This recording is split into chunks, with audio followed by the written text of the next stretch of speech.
하나님 감사합니다. 우리 각자의 시간을 허락해 주셔서 이번 주 이 자리에 모여서 하나님 성경 말씀을 또 보고 하나님께서 저희에게 하고자 하시는 말씀을 나눌 수 있게 하시니 감사합니다. 하나님, 저희 이 시간 저희의 마음을 열어주시고 들을 길을 열어주시고 또 하나님께서 저희에게 어떤 것을 원하시는지 하나님에 대해 더욱더 깊이 알아가는 시간이 될 수 있도록 함께 해주세요.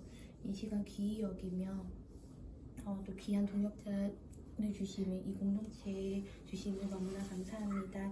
하나님 가운데 저희가 서로 나누며 깊이 나누며 또 하나님의 마음을 더욱더 알아가며 서로를 사랑할 수 있는 또 그런 시간 될 수 있도록 함께 해주세요. 예수님 이름으로 기도드립니다. 아멘. 구문할 차례고요. 구문 우리 이렇게 돌아가면서 구문, 신문, 11문까지 읽고 시작하도록 하겠습니다.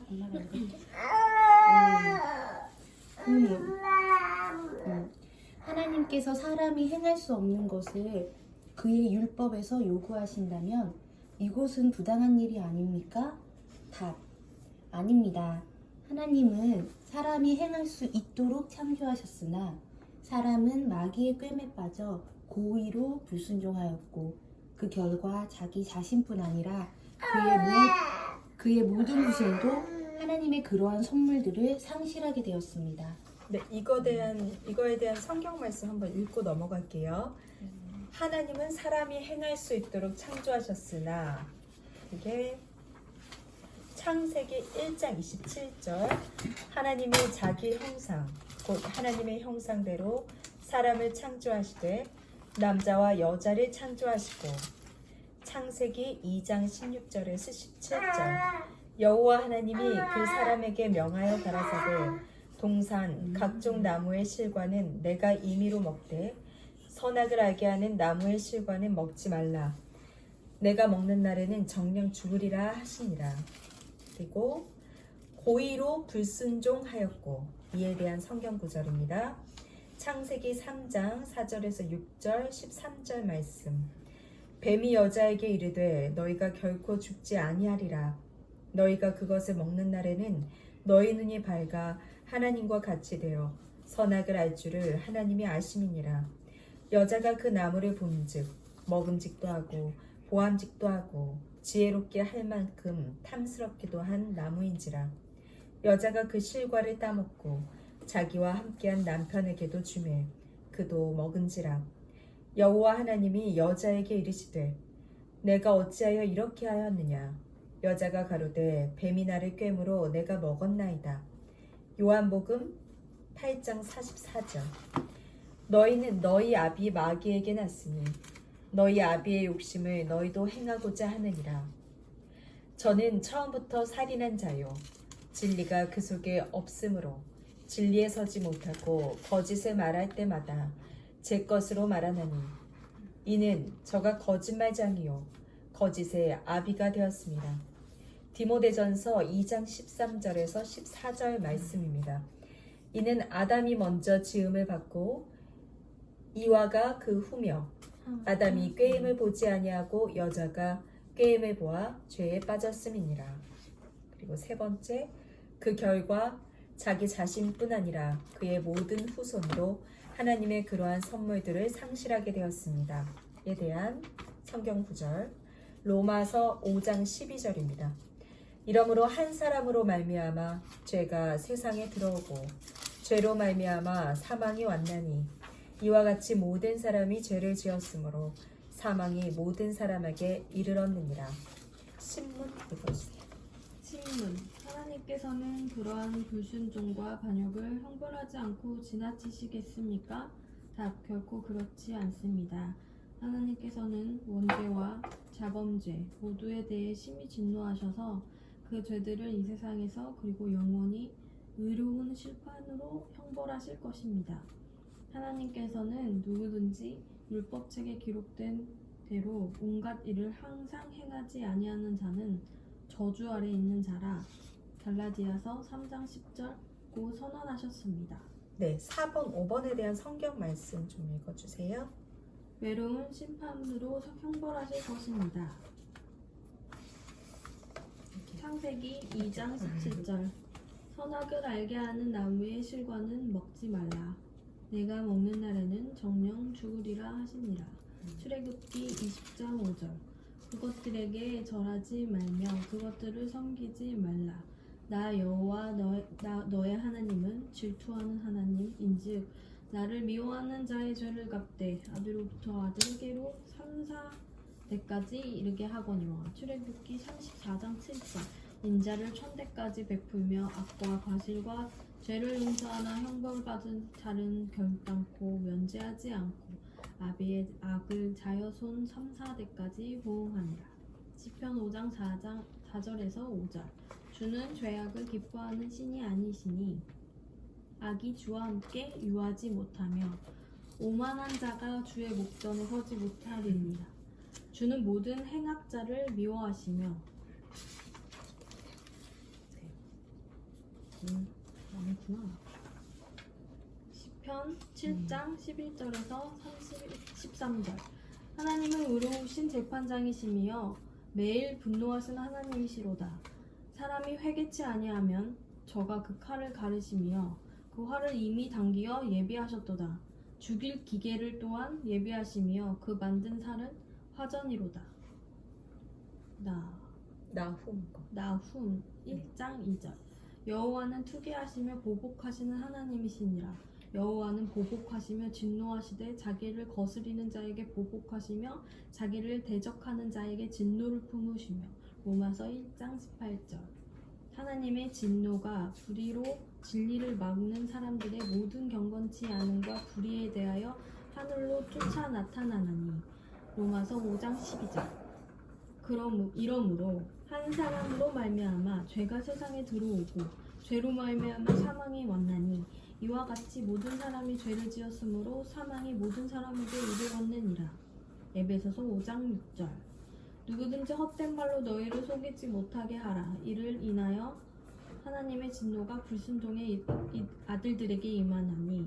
히브리서 9장 27절 한 번 죽는 것은 사람에게 정하신 것이요 그 후에 심판이 있으리니.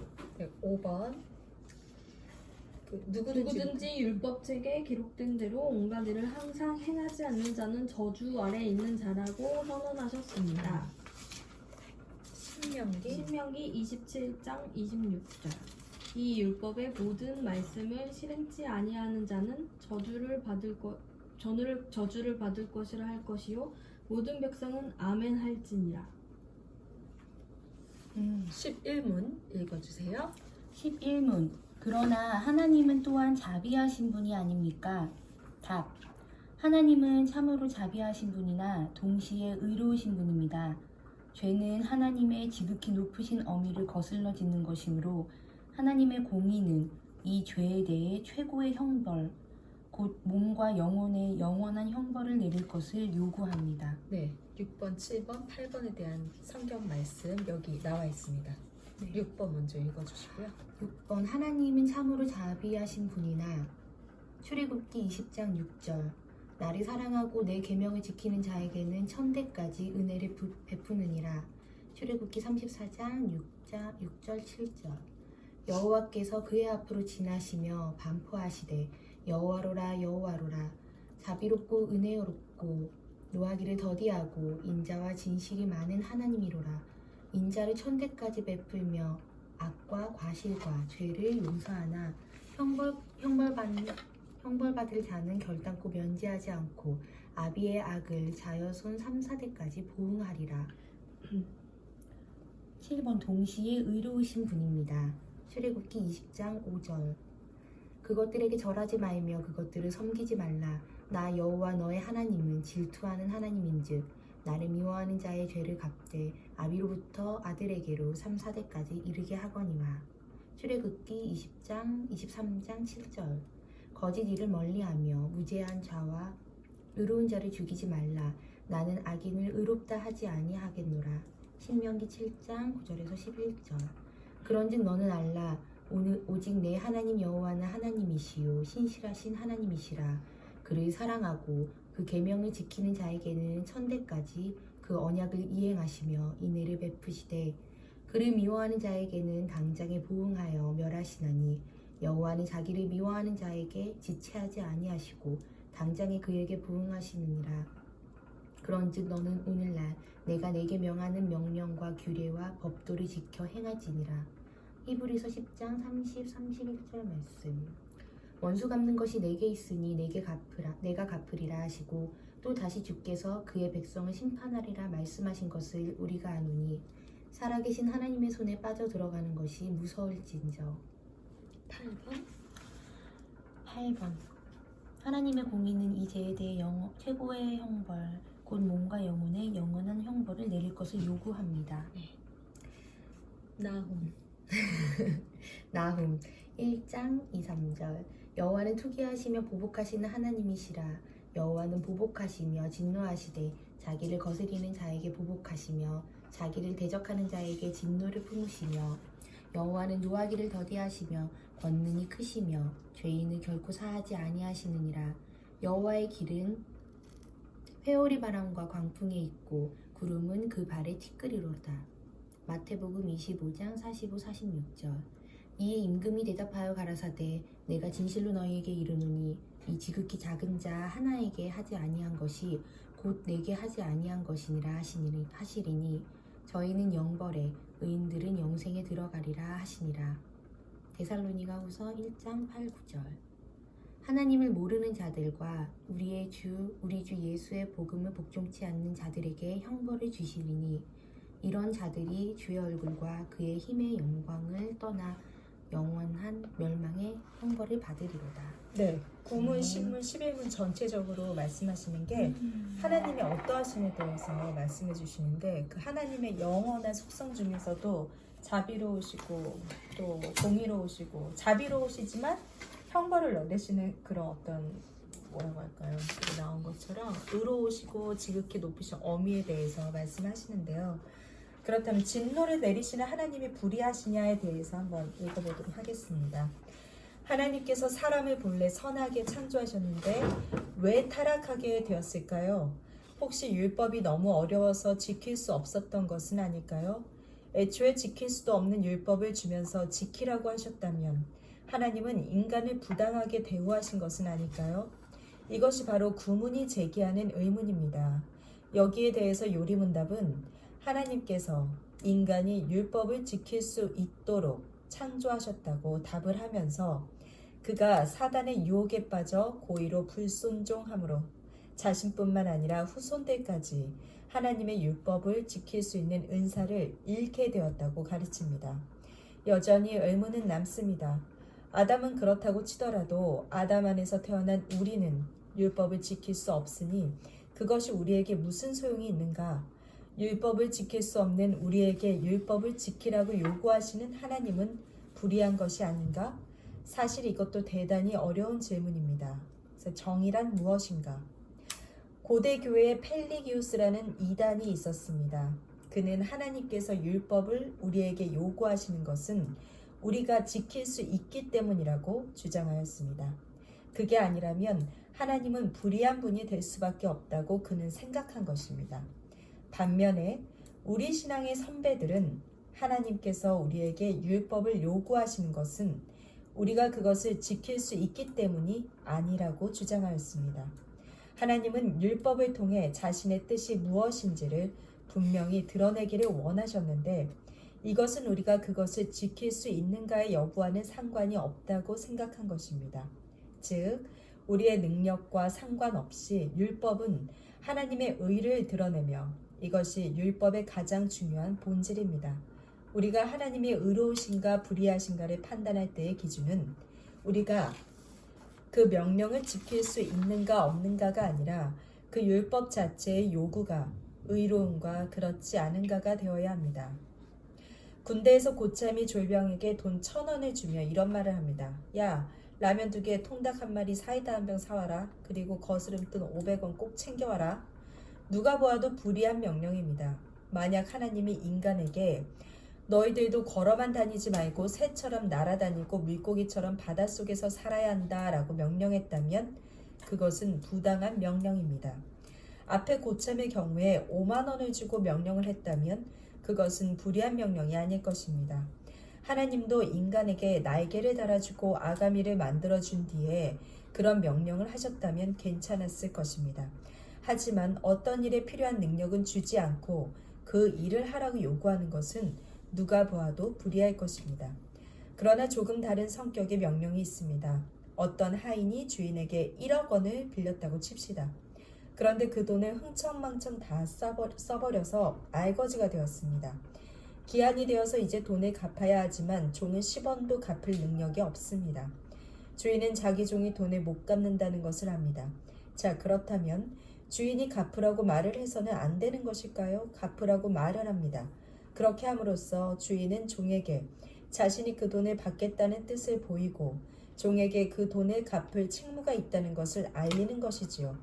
은행의 경우에도 돈을 빌린 사람에게 갚을 수 있는 능력과는 상관없이 독촉장을 보냅니다. 빌린 돈에 대해 갚을 수 없다는 이유만으로 독촉을 하지 않는다면 그 은행이야말로 잘못하는 것입니다. 정당하게 돈을 갚으라고 하는 주인이 불의하다고 할 수 없듯이 율법을 준수하지 못한 인간들에게 하나님이 율법을 여전히 요구한다고 해서 그분이 불의하다고 할 수 없습니다. 하나님은 그렇게 하심으로써 우리가 얼마나 죄인인지를 알게 하십니다. 만약 그렇게 하시지 않는다면 그야말로 하나님이 불의한 것입니다. 나는 더 이상 율법을 지킬 수 없어. 그런데 자꾸 나보고 지키라고? 어쩌라는 말이야? 정말 짜증나. 이렇게 인간이 말할 때 그래 미안하다. 내가 괜한 걸 시켰구나. 다시는 안 할게 라고 하나님께서 말씀하시는 것이 오히려 불의한 것입니다. 차라리 하나님 잘못했습니다. 죽을 죄를 지었으니 무슨 벌이든 달게 받겠습니다 라고 말하는 것이 죄인된 인간의 올바른 태도입니다. 그래서 하나님의 공의로우심에 대해서 벌을 내리셔야 마땅합니다. 이 부분에 대해서 한번 읽겠습니다. 하나님은 그렇게 율법을 지킬 수 없고 지키지도 않는 자들을 어떻게 하실까요? 요리문답은 이렇게 질문해 봅니다. 하나님께서 그냥 넘어가실 수도 있지 않을까? 정말 그럴까요? 어떤 사람이 뺑소니를 목격하였습니다. 어떻게 해야 할까요? 신고해서 벌을 받게 해야 할 것입니다. 하지만 어떤 사람은 신고하지 않기도 합니다. 신고를 하면 경찰서에도 불려다녀야 하고 보복을 당할 수도 있고 이래저래 번거롭다고 생각합니다. 하나님께서 어떤 법을 직접 제정하셨는데 그것을 어기는 사람을 일일이 벌을 주는 것은 인간적인 측면에서 보면 번거로운 일입니다. 하나님께서는 하실 일도 참 많으실 텐데 좀 넘어가시면 안 될까요? 이것이 제 신문의 질문입니다. 하나님은 어떻게 하실까요? 만약 부모가 계속 말을 듣지 않고 자기 하고 싶은 대로 하는 자녀들에게 아무런 화도 내지 않고 벌도 내지 않는다면 그 말은 의미 없는 잔소리가 되고 맙니다. 자녀들이 부모의 말을 잔소리로 생각하는 순간 자녀들은 부모의 말 전부를 무시하게 됩니다. 부모 말을 지키든지 지키지 않든지 아무런 차이가 없기 때문입니다. 율법을 단지 지키라고 요구만 하시고 그 율법을 불순종하는 자들을 그냥 두신다면 하나님은 자신이 세운 법에 무관심한 존재가 되는 바 그런 하나님은 하나님이라고 할 수도 없을 것입니다. 하나님은 법을 세우실 뿐 아니라 지키지 않는 인간에게 진노하시고 더 나아가 그들에게 벌을 내리십니다. 진노와 벌, 이것이 불순종에 대한 하나님의 정당한 반응입니다. 하나님의 진노를 우리가 두려워해야 할 이유는 그 진노가 우리에게 영원한 심판으로 실행되기 때문입니다. 심판에 대한 하나님의 경고는 단순한 협박이 아닙니다. 실제로 시행이 될 것이고 결코 취소될 수 없습니다. 여기서 우리는 또 의문을 제기하곤 합니다. 영원한 형벌로 진노하시는 것은 너무 심한 것 아닌가? 이런 질문은 하나님이 어떤 분인지 전혀 모르는 사람이 하는 것입니다. 하나님의 법을 어기는 사람에게 어떤 벌이 적당할까요? 법을 만드는 사람이 벌도 정하는 것이지 그 법을 지켜야 하는 사람이 정하지 않습니다. 오늘날 진노하시는 하나님에 대한 거부감 때문에 그 반작용으로 오히려 하나님에 대해 오해하게 만드는 생각들이 유행합니다. 예를 들면 우리가 법을 어기면 하나님께서 가슴 아파하신다는 식으로 이야기합니다. 그러나 이런 식의 표현은 왜곡된 인식을 조장합니다. 하나님은 가슴 아파하시는 것이 아니라 진노하십니다. 로마서 1장 18절은 하나님의 진노가 불의로 진리를 막는 사람들의 모든 경건치 않음과 불의에 대하여 하늘로 쫓아 나타나신다고 선언합니다.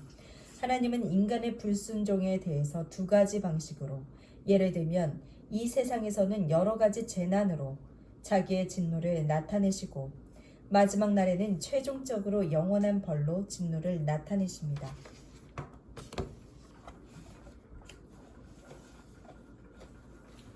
하나님의 자비 대 하나님의 의인.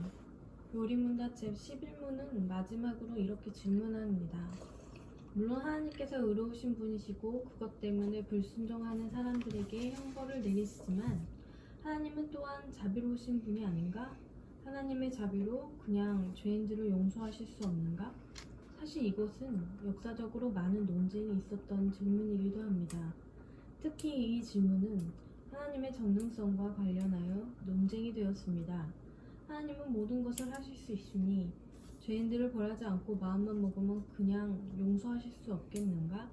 여기서 기억해야 할 것은 하나님이 어떤 분이신가입니다. 하나님은 무한, 영원, 불변하시기 때문에 하나님의 속성들 사이에 모순이 있어서는 안 됩니다. 하나님의 자비가 하나님의 공의와 충돌해서는 안 됩니다. 즉, 하나님께서 우리 죄를 용서하심으로 자신의 자비를 나타내시기로 하셨다면 나타내는 방식에 있어서도 하나님의 의로움이 손상될 수 없습니다. 하나님의 자비를 하나님은 사랑이 무한하시니 잘못을 빚는 사람은 누구나 다 차별 없이 용서해 주신다는 식으로 이해해서는 안 됩니다. 그것은 하나님의 사랑을 빙자하여 인간의 방종을 초래하는 것입니다. 하나님의 사랑을 경홀히 여기게 합니다. 우리는 하나님의 자비로우심을 믿습니다. 그러나 우리는 또한 그 하나님의 자비로우심이 하나님의 의로우심을 손상하지 않는다는 것을 믿습니다. 두 가지를 다 믿는 것이 바른 신앙입니다. 그렇다면 우리의 유일한 참된 위안은 하나님의 자비로우심이 의롭게 실천되는 것에 있습니다. 이것을 위해 하나님이 정하신 방법은 바로 예수 그리스도의 대속의 형벌을 통한 인간의 구원입니다. 그리스도께서 우리가 받아야 할 영원한 하나님의 진노와 형벌을 대신 받게 하시고 우리를 다시 당신의 자녀로 삼으신 것입니다. 이것이 모든 신자들에게 구원을 주시는 하나님의 복음입니다. 자비와 의는 반대 개념. 많은 사람이 하나님의 자비와 하나님의 의는 서로 반대되는 것이라는 생각을 은연중에 합니다. 하나님의 의는 우리의 죄를 벌하시는 것으로, 하나님의 사랑은 우리를 구원하시는 것으로 이해하는 것입니다. 그러나 성경에는, 특히 시편에는 주의 의로 우리를 구원하시옵소서라는 기도가 많이 실려 있습니다. 로마서 1장 17절에는 복음에 하나님의 의가 나타났다고 선언합니다. 즉, 하나님의 의는 우리를 벌하시는 의가 아니라 우리를 구원하시는 의입니다. 물론 이것은 오직 그리스도 안에 있는 신자들에게 적용이 됩니다. 그리스도 밖에 있는 자에게 하나님의 의는 그들을 향한 진노와 형벌의 근원이지만 그리스도 안에 있는 자에게 하나님의 의는 구원을 위한 토대가 되는 것입니다. 네.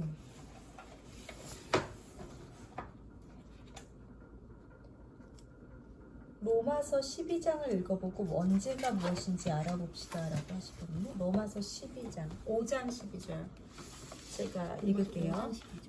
로마서 5장 12절 이러므로 한 사람으로 말미암아 죄가 세상에 들어오고 죄로 말미암아 사망이 왔나니 이와 같이 모든 사람이 죄를 지었으므로 사망이 모든 사람에게 이르렀느니라. 원죄가 무엇일까요? 아담이 지은 죄. 네. 우리 하와가 지은 아직 믿음이 없는 친구들이나 지인들한테 교회에 대해서 소개한다. 혹은 믿음은 이런 거야 라고 소개할 때 어떻게 설명하실 것 같으세요? 그거에 대해서 생각해 보신 적 있으세요? 우선은 저는 잘 믿지 않는 친구들한테 잘 얘기를 못해요. 그렇죠. 말하기가 쉽지 않아요. 왜냐면 들어주지 않으니까 일단 그래서 들을 마음이 지금 없으니까. 얘기를 딱 하셨을 때 신랑에게 내가 어떤 얘기를 했다. 네네네. 교회보다 우선은 최근에는 믿음은 이거 이렇게 나누는 거 신랑이랑 얘기하다가 믿음은 선물이다 이런 얘기를 많이 했어요. 믿고 싶어도 믿어지지 않을 수 있는데 그렇죠. 네. 믿음은 선물이다. 그래서 이제 좀 이렇게 잠깐 진지하게 얘기했을 때 교회를 계속 몇 년 다녔는데 당신에게는 하나님에 대한 믿음이 있는 것 같냐 그랬더니 잘 모르겠다고 하더라고요. 네, 아직은.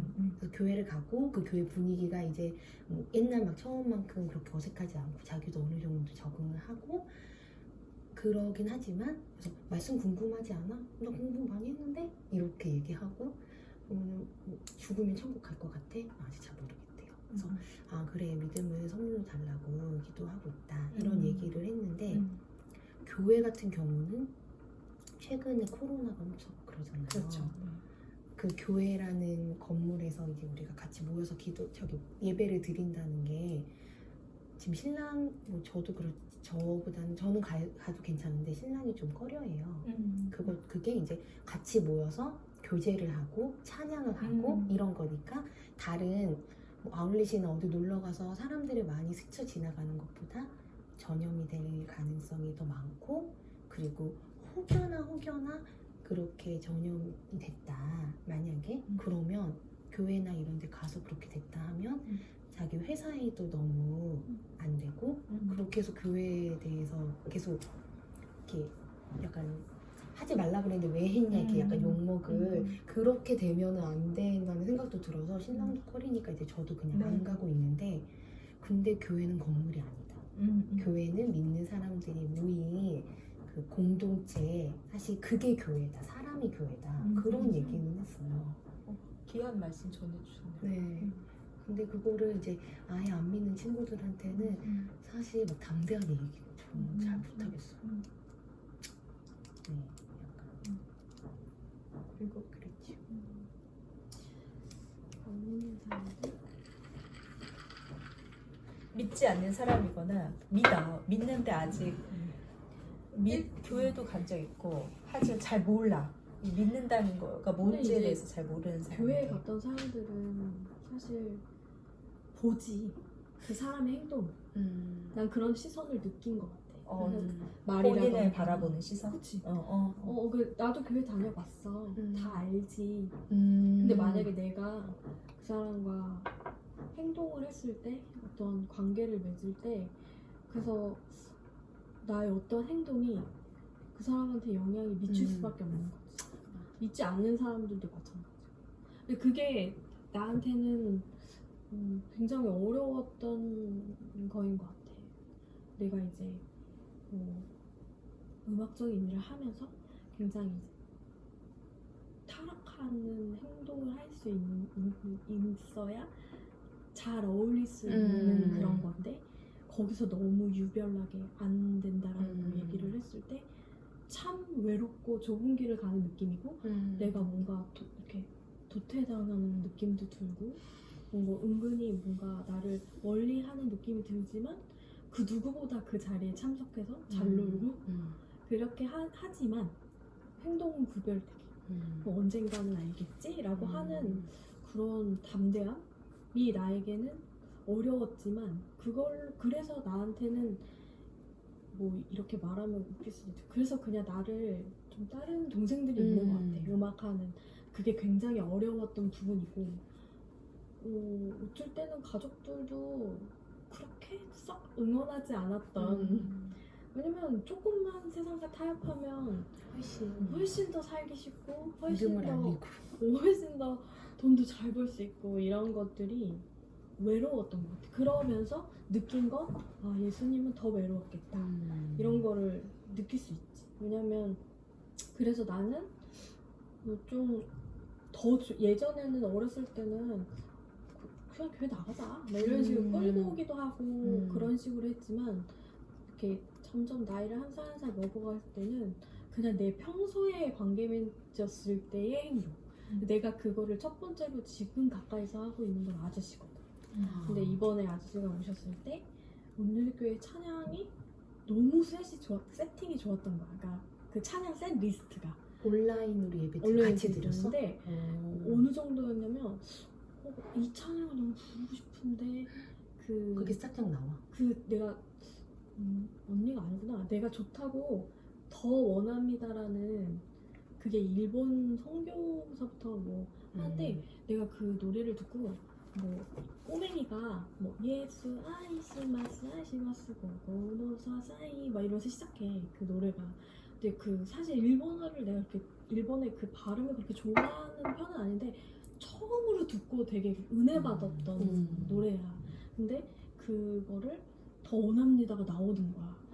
그래서 나도 모르게 아무렇게 신경 안 써서 너무 큰 소리로 찬양을 하는데 아저씨가 거기 모든 사람이 엄마 뭐 나 뭐 남편 근데 남편이랑 나랑 눈을 딱 마주쳤는데 서로 막 울지 않으려고 노력을 하는 거야. 너무 그 분위기가 그럴까봐 막 눈물이 날 것 같은데 근데 이게 참 별도로 아저씨와 별도로 왜 이런 은혜의 자리는 아빠가 생각나는지 몰라. 이 좋은 자리에 아저씨는 별개야.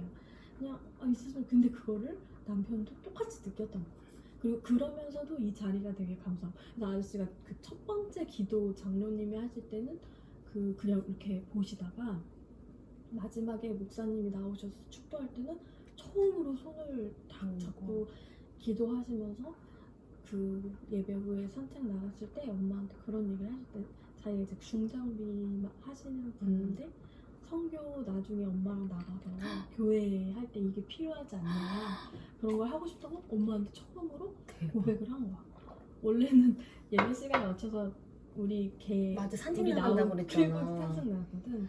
근데 대단하다. 사실 나도 뭐 아저씨가 엄마가 부탁을 하거나 이랬을 때 짜증도 많이 나고 하지만 그냥 한 가지만 생각했어. 그래 그냥 내 행동을 보고 느끼겠지? 내가 이렇게 하는 게 저 분이 여기 자식들은 하나님을 믿음으로 인해서 요즘 애들 다 귀찮아 한다던데 그냥 내가 할 수 있는 부분이잖아. 뭐 솔직히 뭐 막말로 돈 드는 작업도 아니고 내가 열심히 하는 거지 그냥. 근데 정말 하면 할수록 인간의 본성을 느끼지. 나의 악함도 느끼고.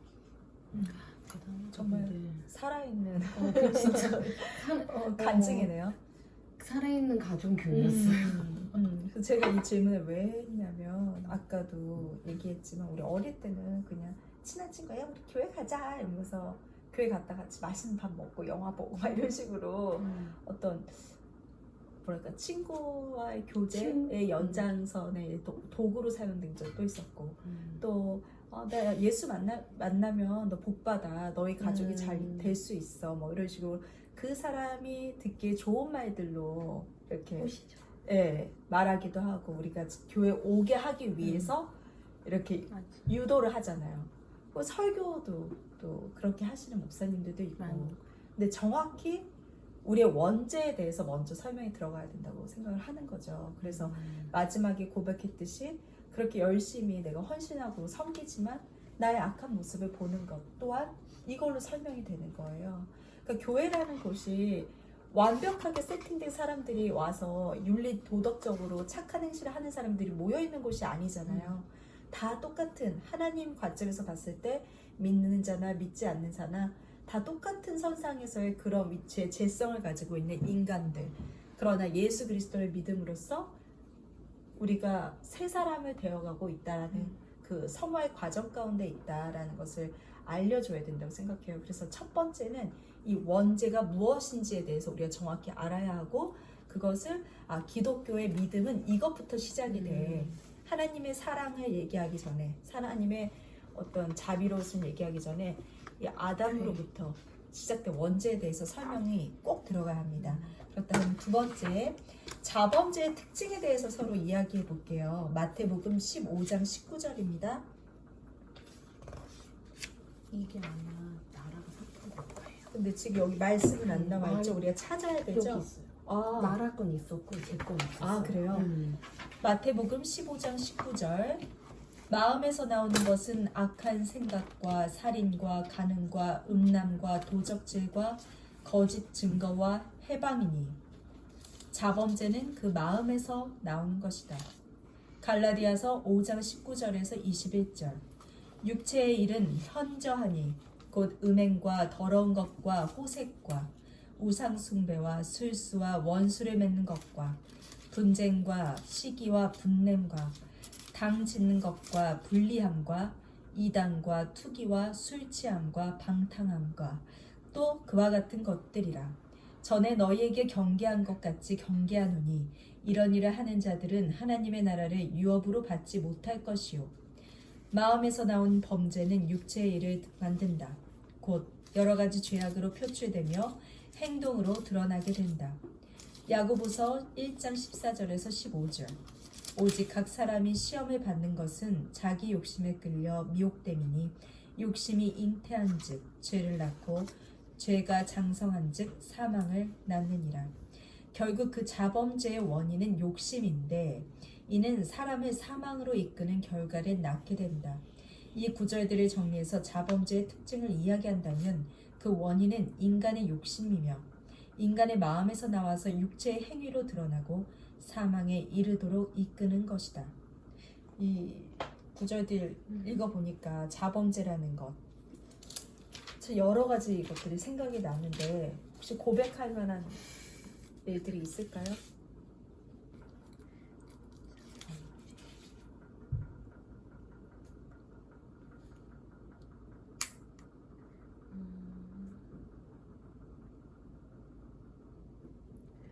다 있죠. 한 가지씩 나누고 갈까요?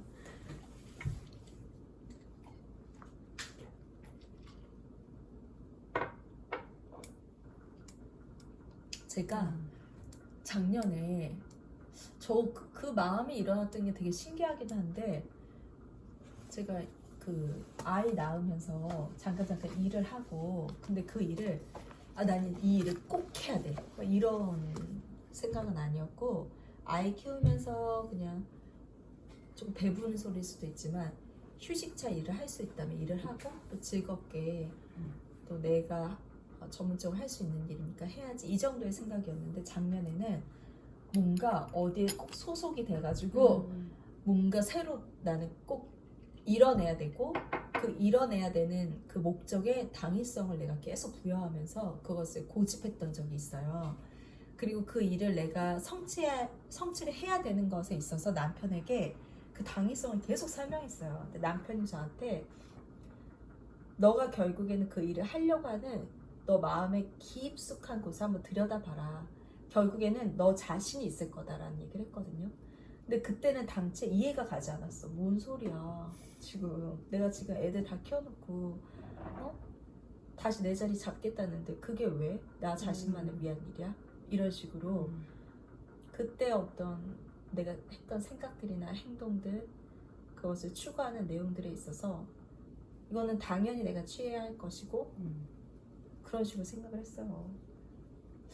근데 그 과정 가운데에서도 그렇고 지금 이렇게 생각해보면 내가 무엇을 위해서 그것을 취하려고 했고 이루려고 했고 그 길을 가고 있었나 생각하면 말 그대로 욕심 나 자신만의 욕심이 되게 컸던 거예요. 그러니까 인간으로서 그래 나 지금까지 정말 조용하게 살았지 나를 드러내야 돼.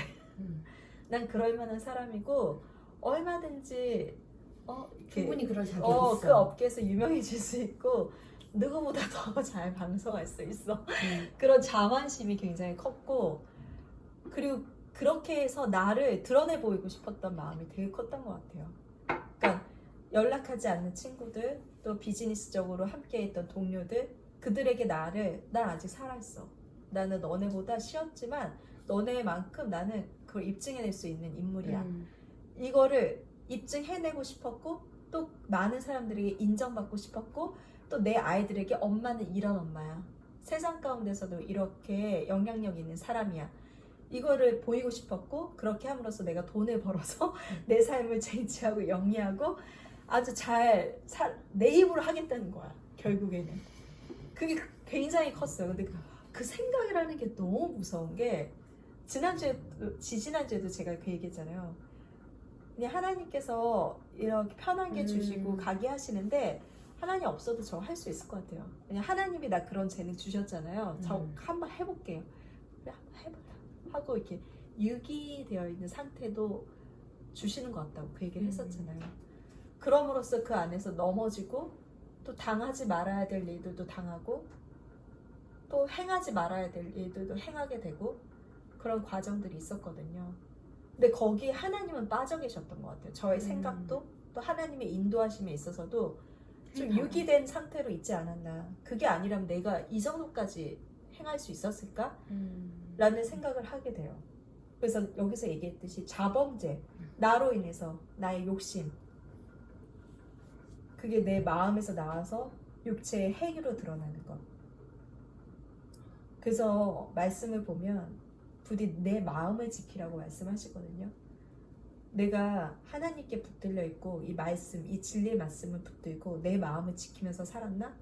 그렇지 않더라고요. 갈대처럼 이 사람이 얘기하면 아 맞아 그렇게 될 수 있어. 이 사람이 이렇게 하면 하나님의 말씀을 보려 하지 않고 그냥 정말 세상에 휩쓸려가는 갈대처럼 그렇게 행했던 내 자신을 보니까 오히려 더 깨닫게 되는 거죠. 아, 내가 이 정도의 수준밖에 안 됐구나. 그래도 나는 10년 동안 말씀 안에서 잘 살아왔다고 생각했는데 이렇게 한순간에 무너지는 것이 인간이구나. 그런 자범죄에 대해서 명확하게 더 깨닫는 순간이 있었습니다. 저 같은 경우는 그래요.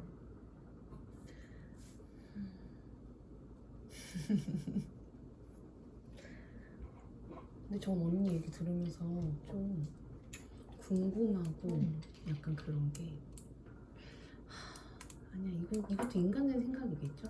욕심이 너무 없는 것도 안 좋은 것 같은데 그러니까 저는 그게 어느 정도 사람이 욕심이 있고 해야 발전도 하고 이러는 건데 왜 이제 신앙생활 하는 사람들 중에서 정말 너무 욕심 없이 그러니까 그냥 이제 저는 아이들이랑 워낙 지금은 그냥 이 삶만 하다 보니까 이제 나중에 복직하면 또 다른 생각이 들 수도 있겠지만 아이들한테 나중에 이렇게 얘기할 때 아, 어느 정도의 욕심 뭐라고 해야 되지?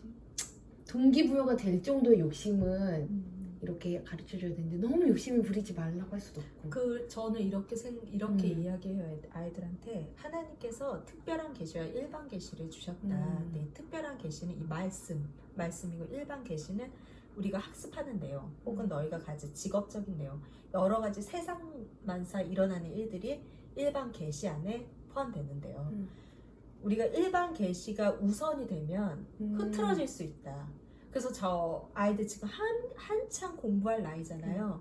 그래서 너희가 현재 임해 있는 이 자리 학생이잖아요. 학생으로서 가장 먼저 해야 될 본분은 학습이에요. 공부예요.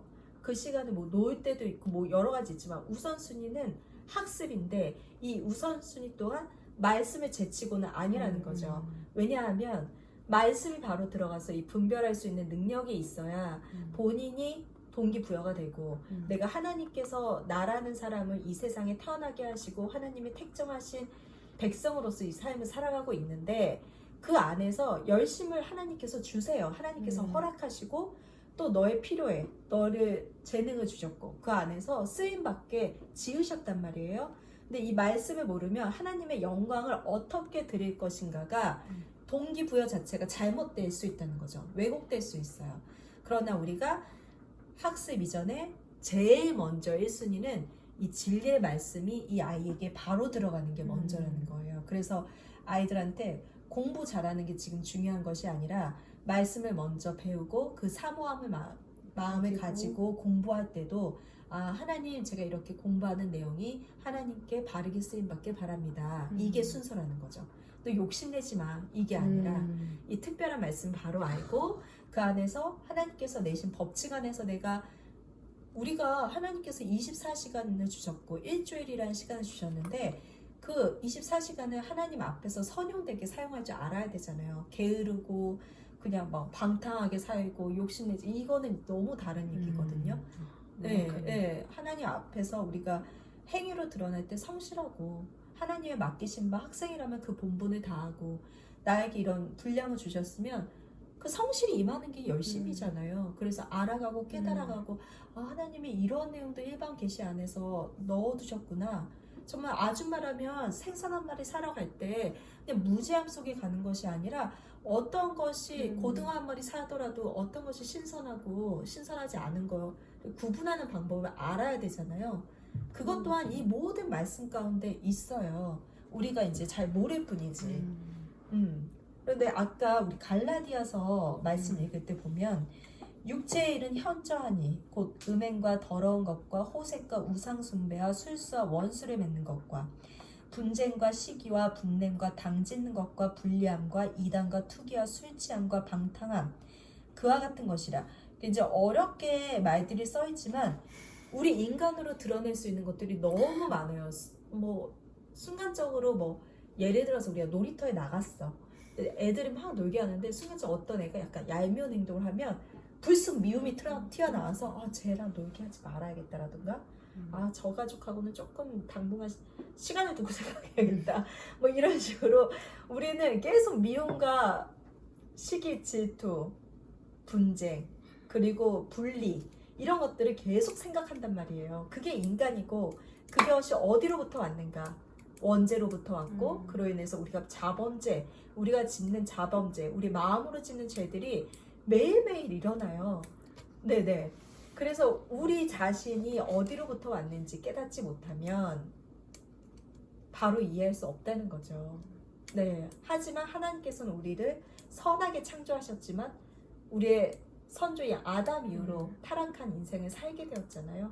그런 내용들을 우리가 바로 알고 우리 일상 가운데서 고백이 나와야 된다는 거죠. 약간 얘기는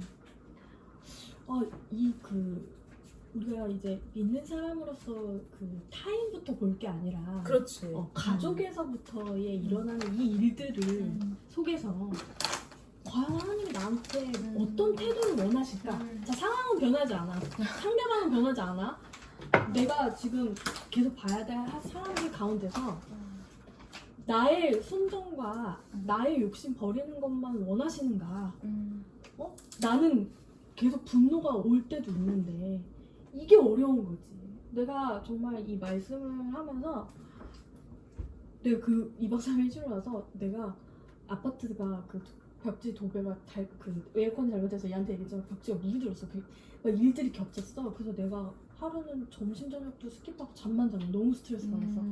근데 나는 하나님한테 항상 얘기하는 거야. 하나님 정말 선하게 영향력을 끼치고 싶어요. 내가 하나님 아실 텐데 내 이 마음을 누르고 그 나는 너무 신기한 거야. 그 언니도 뭔가에 이렇게 힘든 점들이 있었지만 형부 가족들과 그렇지만 나는 이 또 다른 문제인 거야. 이 문제가 가족은 그래서 이 믿는 사람들끼리 만났을 때의 상처가 더 크게 느껴지더라고. 그러면 나는 가끔씩 안 믿는 사람들한테는 되게 수용적인 것 같아. 이렇게 받아들이고 그럴 수 있어요. 그럴 수 있었는데 믿는 사람이 이렇게 근데 되면 더 사실 힘들어. 남편도 가장 부모님한테 힘들어했던 부분이 그거래. 목사님이 너를 위해 매일 기도해. 너를 위해 매일 기도해. 근데 저녁에 전화하면 나 너무 힘들어. 나 삶이 힘들어. 나 빨리 천국 가.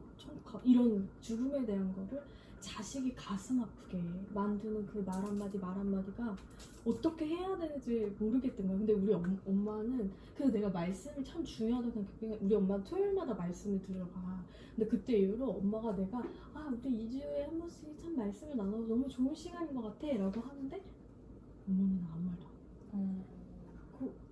그 대화에 낄법하잖아. 이렇게 서로 그래 무슨 너 괜찮다. 그래서 그래 다 결혼들은 했고 말씀 나누고 남편한테도 나눠주고 뭐 그런 거구나라고 하는데 그 얘기는 정말 하지 않아. 그래서 내가 이 뭐라 그러지?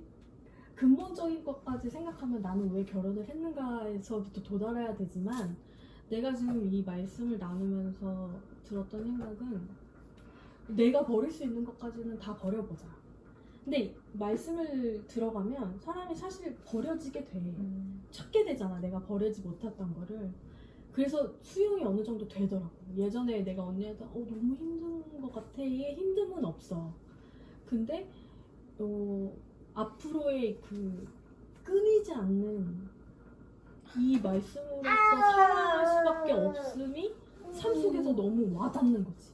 그냥 이렇게 교회 가듯이 아 그렇군요 말씀으로 사세요 우리 살아야 됩니다 이게 아니라 내가 진짜 말씀을 하루라도 적용을 하지 않으면 사는 것 같지가 않은 거야. 사는 것 같지가.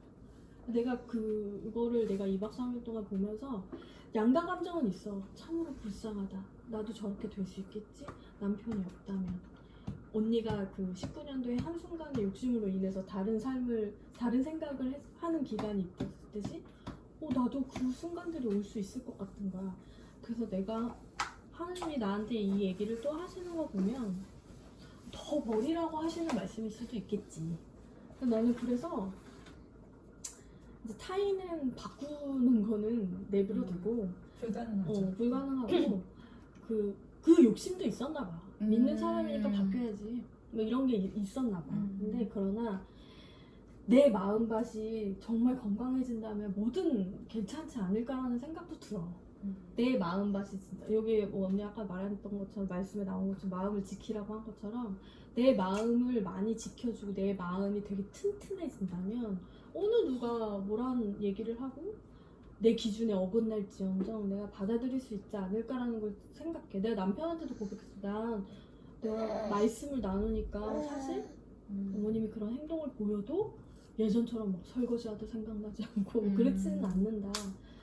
그게 하나님이 주시는 선한 마음이 아닐까. 근데 그게 결국에는 내가 말씀이 있었기에 말씀을 들었기에 듣는 가능한 마음이었지 않을까라는 거를 엄마랑도 얘기하고 그랬지. 그러니까 엄마도 우리 엄마 성격이 장난 아닌 거 알지. 근데 그렇지만 엄마가 먼저 그렇게 나한테 얘기하더라고. 그래서 이것도 감사해. 한 분이라도 이렇게 나누니까 이 한 명을 우리가 둘 다 용납할 수 있게 되는 거 그것도 감사한 거지. 우리가 이제 20대 때나 결혼 전에는 그렇게 문제 상황이 많지가 않아요. 왜냐면 친한 사람들 내가 좋아하는 공감할 수 있는 되거든. 사람들만 만나는데 이게 결혼을 하고 시댁 식구들이 생기고 또 뭐 회사 생활이나 직장 우리가 생활. 나이가 맞아. 들어감으로써 인해서 그 안에서 발생되는 문제들이 굉장히 많은데 13년 결혼 생활하면서 제가 느끼는 건 지금 얘기한 것처럼 믿는 자로서 삶 속에서 드러나는 여러 타인들과들의 문제들을 어떻게 바라볼 것인가에 대한 나의 결론은 이거예요. 하나님께서 각자의 때가 다르신 거예요. 깨닫게 하시는 때.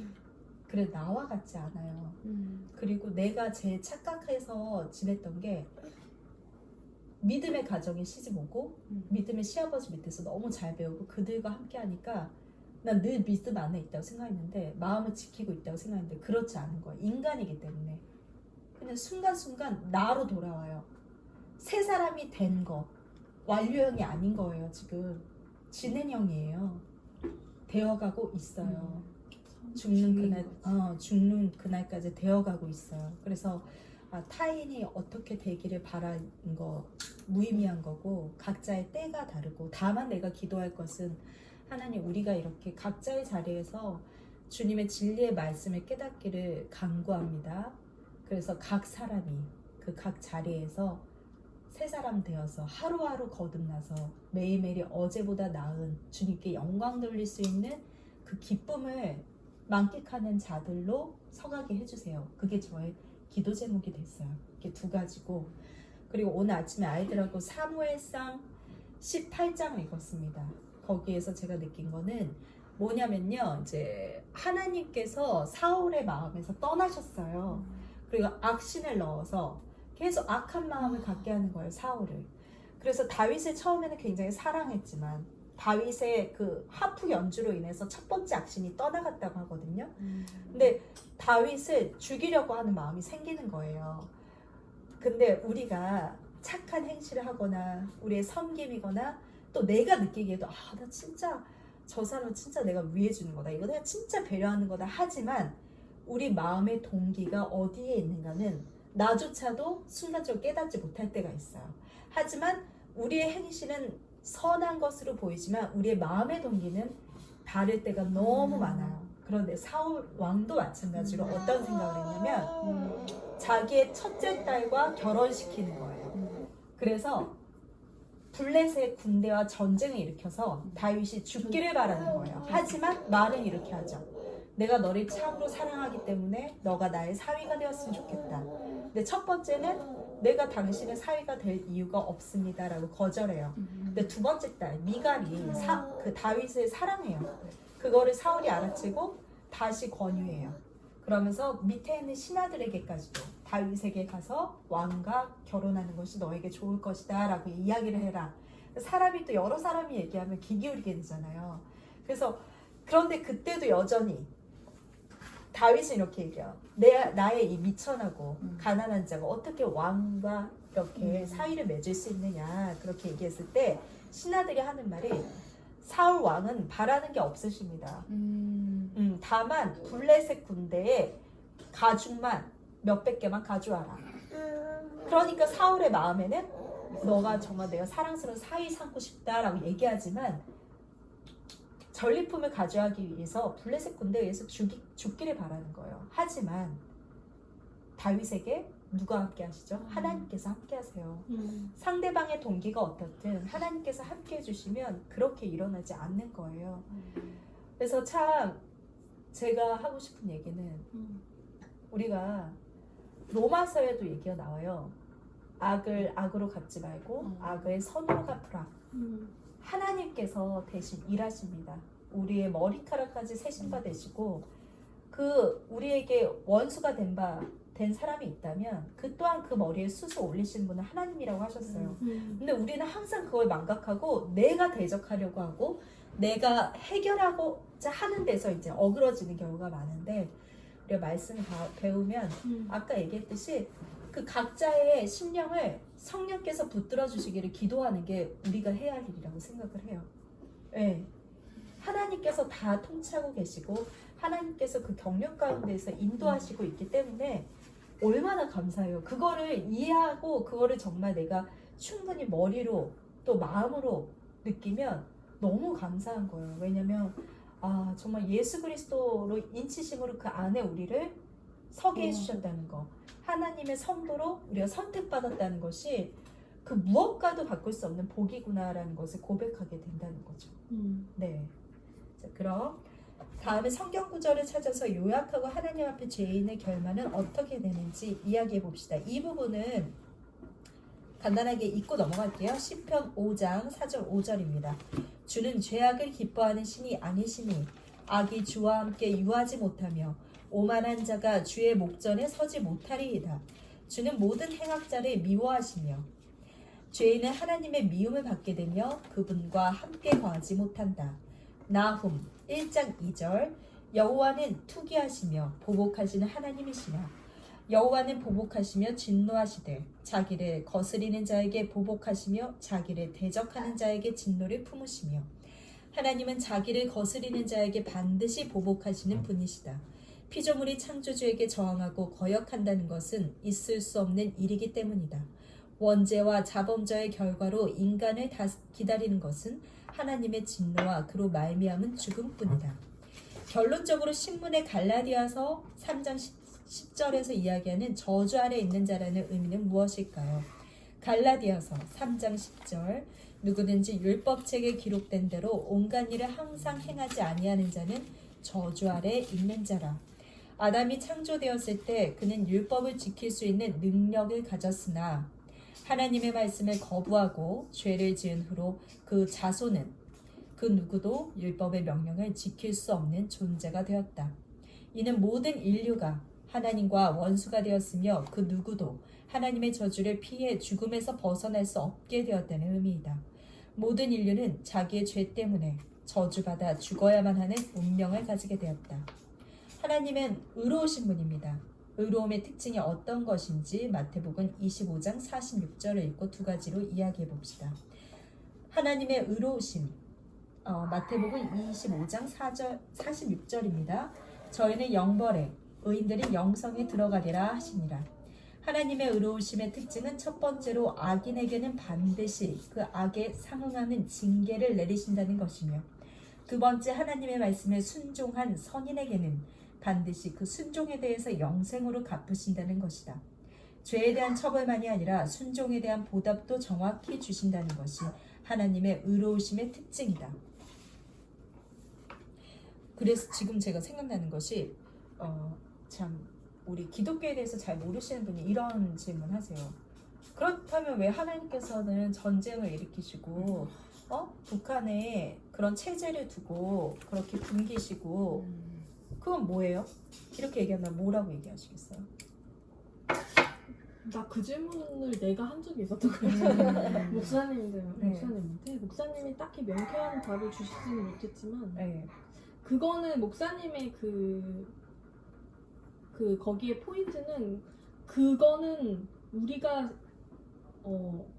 관여하지 못하는 부분이라고 말씀을 하셨어. 그거는 이제 내가 크리스찬이라는 전제하에 얘기를 하시는 건데 참 나도 그게 의문이었거든. 그러니까 수많은 아이들이 태어나고 그냥 바로 죽고 이런 거에 대해서 하나님은 왜 내버려 두시는 건 아니지만 근데 나는 이게 인간들이 행했다고 생각을 하지 그게 이제 하나님이 그거를 그렇죠. 그게 중요한 포인트죠. 했다라고는 네. 생각 안 하거든. 분명히 하나님이 그 무슨 마리오네트처럼 우리 인형처럼 다루시는 게 아니라 인격을 주셨는데 모든 전쟁과 이런 것들 하나님의 그거를 했다 그건 아닌 것 같아. 근데 또 뭐 아이 키우는 부모들은 더 안다고 하지만 인간이 그런 막 전쟁을 일으키고 하고 그러면 뒷수습은 하나님이 다 해준다면 그렇다면 더 인간은 날뛴다고 나는 생각을 할 거거든요. 예를 들면 질문이 그거잖아. 왜 전쟁을 일으키게 하시죠? 막을 수도 있잖아요. 뭐 어쩌고 그거는 근데 되게 재밌는 게 우리 인간은 본인이 짓고 사는 죄들은 망각하고 일어난 결과만 우리가 집중을 해요. 근데 지금 코로나 사태 또한 하나님의 관점의 사람으로서 본다면 이 또한 인간의 죄성으로 말미암아 일어난 결과이지 하나님께서 내리신 진노 맞을 수 있어요. 이 또한 너네가 깨달아라 하시는 진노일 수 있지만 뭐 북한 체제라든가 뭐 나쁜 영향력을 끼치는 악한 사람들이라든가 이것은 그 사람이 짓고 있는 죄이지 그거를 하나님께서 조정하셔서 그래 너는 이런 체제를 만들어 너는 이걸 해서 살인을 해 이게 아니라는 거죠. 죄를 짓는 사람들이고 분명히 하나님의 믿게 하심은 하나님의 선택인 거예요. 그건 선택이 맞아요. 우리는 선택받았어요. 그로 말미암아 주 예수를 고백하는 건데 그거는 당연히 그거 하나님께서 조장하시는 일이 아니야 라고 말할 수 있는 거죠. 네. 그래서 그 나라를 위해서 예전에는 어렸을 때는 내 기도가 나라와 국가를 위해서 기도한다고 이게 될 거라고 했지만 결국에 그 방법을 바꿀 수 있는 거는 온 마음을 합해서 기도를 해야만 그 인간의 마음을 하나님이 그래 그나마 이렇게 바꾸실 수 있음의 기회가 온다라는 나는 생각을 그게 일단 성경에 다 나와 있었고 그래서 나는 어쩔 땐 진짜 가슴 아프기도 해. 어떤 한 사람의 선택으로 인해서 유태인들이 많이 죽어나갔고 이런 거에서 내가 할 수 있는 게 없지만 결국에는 내가 할 수 있는 거는 기도뿐이다. 내가 사실 오늘 교회 예배 끝에 이제 드릴 때 나라와 그 시간을 따로 두는데 이 시대가 악하다 보니까 이 기도가 진짜 필요하구나라는 생각이 들었어. 그러니까 우리 요즘에 읽고는 A.W. 토저의 책을 읽다 보면 어제도 밤에 읽었는데 거기서 이제 사탄에 대해서 이제 이야기를 하는데 세이튼이 우리가 눈치채게끔 그렇게 멍청한 바보스러운 존재가 아니라는 거예요. 그럼. 우리 교회 못 가게 하는 거, 예수 못 믿게 하는 그런 정도의 바보스럽고 그러니까 단순한 존재가 아니라 굉장히 악랄하고 전략적이고 우리 틈을 타고 들어오는 게 사탄이다. 그렇다면 어떤 식으로 우리에게 들어올 것인가도 생각해 봐야 되는 문제고 그거를 우리가 어떻게 대적할 것인가도 생각해 봐야 되거든요. 그래서 그런 것들을 좀 늘 유념해 두고 좀 예민해져서 살 필요가 있다고 생각을 해요. 네. 그래서 이 세상은 그 악한 영들도 있고 세이튼의 영향력 아래에 있는 세력들이 있기 때문에 그들과 우리가 지금 공존해서 살아가고 있는 거지. 근데 하나님께서 유기해버리고 내버려 두신 데 있어요. 예를 들자면 로마서의 말씀이 그대로 나와 있는데 우리의 죄성으로 말미암아 남자가 남자와 같이 성관계를 맺고 또 여자도 말미암아 그런 사람들이 있다. 그러나 그들을 그냥 내버려 두심으로 마음이 늘 고통스럽고 육체적으로도 고통스럽고 이미 우리는 아담의 후손으로 죄를 지었기 때문에 죽어요. 하지만 그 후에 우리가 진짜 예수 그리스도의 자녀라면 우리의 영혼은 주 예수 그리스도 옆에 가는 거잖아요. 그게 우리가 받는 복이고 그거를 우리가 기다리면서 다시 오신 예수 그리스도를 바라면서 사는 내용이지 이 세상에서 살 때 우리가 생각하는 그런 관점으로 내가 잘 되고 못 되고 그게 중요하지 않다는 거죠. 그래 살고 그거를 죽고가 중요한 게 아니에요. 내려놓으니까 마음이 편하다. 네. 이주영 목사님도 그 얘기 하시더라고요. 그 이제 레즈비언에 대해서 뭐 이건 죄라고. 그럼요. 이게 병은 죄죠. 아니라고. 죄죠. 말씀하실 때. 네, 죄예요. 자, 그다음 하나님은 또한 자비로우신 분이십니다. 하나님의 자비의 특징을 다음 구절들을 통해서 알아봅시다. 출애굽기 20장 6절 나를 사랑하고 내 계명을 지키는 자에게는 천대까지 은혜를 베푸느니라. 이 천대까지 은혜라는 게 그 eternal life 우리가 죽은 후에 우리 영혼이 주 예수 그리스도의 보호자 옆에 있는 그 삶에 대해서 말씀하시는 거죠. 하나님은 하나님을 사랑하는 자들을 결코 잊지 않으시고 그들에게 은혜와 자비를 베푸신다. 출애굽기 34장 6절 여호와께서 그의 앞으로 지나시며 반포하시되 여호와로라 여호와로라 자비롭고 은혜롭고 노하기를 더디하고 인자와 진실이 많은 하나님이로라. 그렇다면 죄인에 대해서는 어떠한가? 죄인들에게는 하나님께서 자비를 베푸시지 않는가? 그렇지 않다. 하나님은 죄인들에게도 오래 참으시고 노하기를 더디하신다. 각자의 죄에 대해서 하나님께서 그 즉시 징계하신다면 어떤 사람도 살아남을 수 없을 것이다. 인생이 70이요 강건하면 80이라는 시편 고백은 죄인들에게 베푸시는 하나님의 자비를 잘 보여주는 말씀이다.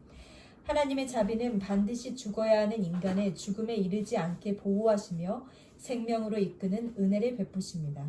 그 은혜가 무엇인지는 다음 주에 살펴보도록 합시다. 네. 자, 그럼 오늘 마지막 기도로 마치겠습니다. 하나님 저희가 이렇게 말씀을 나눴습니다. 이렇게 말씀을 듣게 하시고 삶을 나눌 수 있음을 감사드립니다. 하나님 살면서 저희도 모르게 마음을 지키지 못할 때가 있습니다. 연약한 저희의 마음을 지켜주시고 다음 한 주를 한 주를 살아갈 때마다 남을 보지 않게 하시고 마음의 욕심을 내려놓고 오직 주님만 바라볼 수 있는 저희 자녀가 되게 하여 주시옵소서. 또 코로나로 또 많이 조심해야 하는 시기지만 이 시기에 하나님의 뜻을 그 뜻을 알게 하여 주시고 믿지 않는 자와 같이 불안하지 않게 저희 마음속에 담대함을 심어주세요. 항상 말씀으로 나아가겠습니다. 예수님 이름으로 기도드립니다. 아멘.